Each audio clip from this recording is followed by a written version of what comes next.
everyone, this is Shimant in front of you. Today I am going to talk about the comparison. So আজকে ভিডিওতে আমরা শিখব হচ্ছে কম্পারিজনটাকে নিয়ে। So let's start. So আমরা আমাদের স্লাইডে চলে এসেছি। So আজকে আমরা শিখব হচ্ছে কম্পারিজন নিয়ে, ওকে? So কম্পারিজন মানে কি? কম্পারিজন বলতে বোঝা হচ্ছে দুই বা ততোধিকের মধ্যে তুলনা। So কম্পেয়ার থেকে কম্পারিজন শব্দটা এসেছে। So কম্পেয়ার মানে কি? কম্পেয়ার মানে হচ্ছে আমরা জানি যে কম্পেয়ার মানে তুলনা করা। সো কম্পেয়ার থেকে কম্পারিজন এসেছে। সো কম্পারিজন মানে কি দুই বা ততোধিকের মধ্যে তুলনা করা। সো তুলনাটা হতে পারে দুজনের মধ্যে, এই দুজন হতে পারে কোনো ব্যক্তি বা কোনো বস্তু, বা তারও অধিকের মধ্যে তুলনা হতে পারে।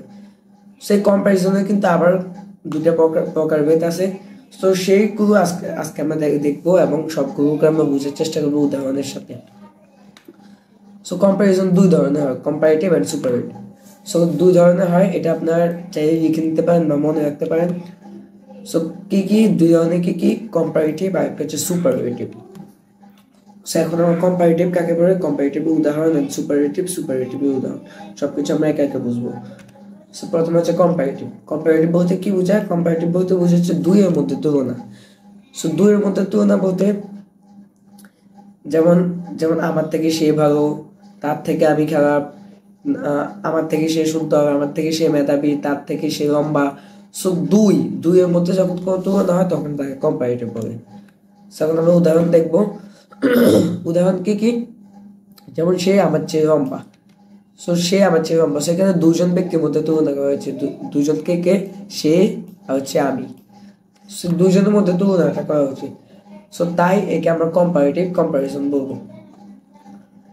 সো এখন এগুলোকে ইংরেজি করতে হলে আমরা এই স্ট্রাকচারটা ফলো করবো। স্ট্রাকচারটা কি? Subject plus auxiliary verb plus verb one plus er plus then plus object. So আমরা সে আমার চেয়ে লম্বা এটা ইংরেজি করি। প্রথমে আমরা সাবজেক্ট বসালাম হি, সো দেন হচ্ছে auxiliary verb is, and then এখানে ভার্ব না পড়ে সেটাকে অ্যাডজেক্টিভ বলা যায়। সো অ্যাডজেক্টিভটা হচ্ছে যে লম্বা। সো লম্বা ইংরেজি কি? আমরা লম্বা ইংরেজি জানি হচ্ছে টল। সো টলের সাথে আমরা ইয়ার যুক্ত করে টলার করলাম। এন্ড দেন হচ্ছে দেন তারপর হচ্ছে অবজেক্ট হচ্ছে মি। সো এটা হচ্ছে স্ট্রাকচার। এন্ড দেন সে আমার চেয়ে সুন্দর। সো ইংরেজিটা কি দেওয়া হচ্ছে? হি is more beautiful than me. সেখানে বলতে পারেন যে এখানে মোর হয়েছে কেন, বিউটিফুলের সাথে কোনো ইয়ার নেই কেন? এটা একটা প্রশ্ন হতে পারে। সো তার উত্তর হচ্ছে যে সুন্দর ইংরেজি কি? সুন্দর ইংরেজি হচ্ছে বিউটিফুল। সো বিউটিফুলটাকে যদি আমরা সিলেবল হিসেবে ভাঙালে কয়টা সিলেবল হয়? বিউটিফুলটাকে তিনটা সিলেবল হয়। বি হচ্ছে একটা সিলেবল, টি হচ্ছে একটা সিলেবল, এন্ড দেন ফুল হচ্ছে একটা সিলেবল। সো তিনটা সিলেবলে ভাঙানো যায়। সো যখন কোনো অ্যাডজেক্টিভ বা কোনো ভার্ব যখন সেটা ইংরেজি একের অধিক সিলেবলে হবে, একের অধিক, সেটা হতে পারে 2, 3, 4 যে কোনো কিছু।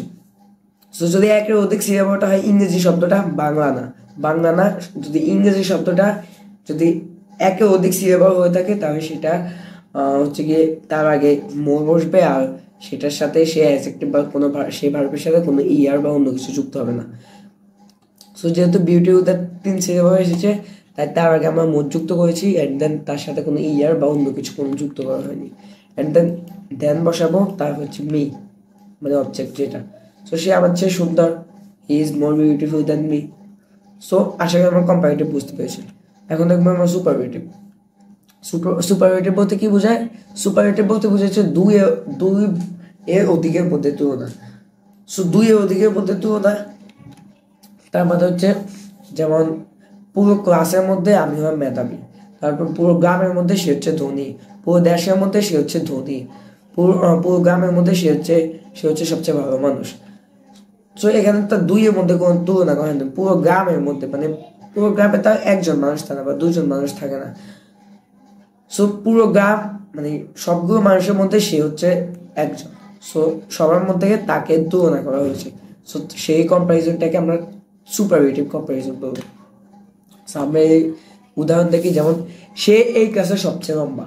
সো সেই এই ক্লাসের সবচেয়ে লম্বা মানে পুরো ক্লাসের মধ্যে সে হচ্ছে সবচেয়ে লম্বা ব্যক্তি।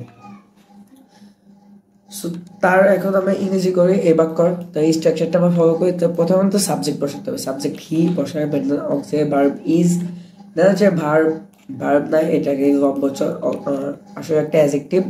সো অ্যাডজেক্টিভ হচ্ছে টল, টলের সাথে ইএসটি যুক্ত করতে হবে, সো টলেস্ট হবে, অ্যান্ড দেন অবজেক্ট হচ্ছে in this class. Okay, object কিংবা এটাকে এক্সটেনশনও বলা যায়। So he is tallest in this class. তো তারপর বাক্যটা কি, আমি এই ক্লাসের সবচেয়ে বুদ্ধিমান ছেলে।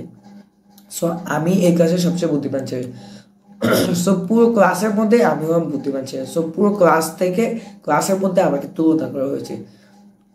সো তাই এগুলোকে আমরা সুপারলেটিভ কম্পারিজন বলি। তো এই কিছু কি দেওয়া হচ্ছে, I am most intelligent boy in this class.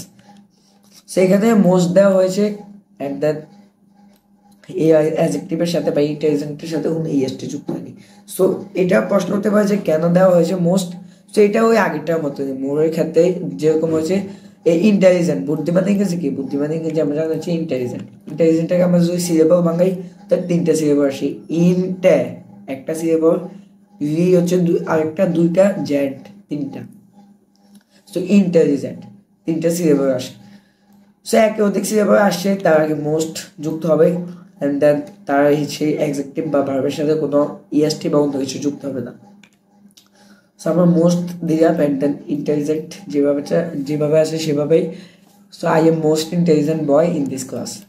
Okay, so আশা করি আমরা এই কম্পারিজন মানে সুপারলেটিভ কম্পারিজনটাকে বুঝতে পেরেছি। সো কম্পারিজনের মধ্যে এইটুকু হচ্ছে যে টুইস্ট, মানে কখন মোস্টটা হবে, কখন 3 সিলেবল হবে বা একে অধিক সিলেবল হবে, মোস্ট দিতে হবে, এটাই হচ্ছে টুইস্ট। কম্পারিজন কম্পারেটিভ হোক সুপারলেটিভ হোক দুইটার মধ্যে এই টুইস্ট হচ্ছে এটা, যে কখন মোস্ট বসাতে হবে বা মোর বসাতে হবে। সেই টুইস্টটাকে যে গ্রেপ করতে পারবে সে কম্পারিজনের মাস্টার হয়ে যাবে। ওকে, সো আশা করি সব কিছু বুঝতে পেরেছেন, কম্পারেটিভ কি, সুপারলেটিভ কি, তার উদাহরণ সহ, তাই স্ট্রাকচার, ইংরেজি কীভাবে করবেন সব কিছু বুঝতে পেরেছেন। সো যদি তারপরে যদি কোনো প্রশ্ন বা কোনো কিউরিওসিটি থেকে থাকে তাহলে অবশ্যই কমেন্ট বক্স খোলা থাকবে, জানাতে পারেন। সো আজকে ভিডিও এখানে শেষ করছি, দেখা হবে কোনো একটা নেক্সট ভিডিওতে। ততক্ষণ পর্যন্ত ভালো থাকবেন, সুস্থ থাকবেন, বাই।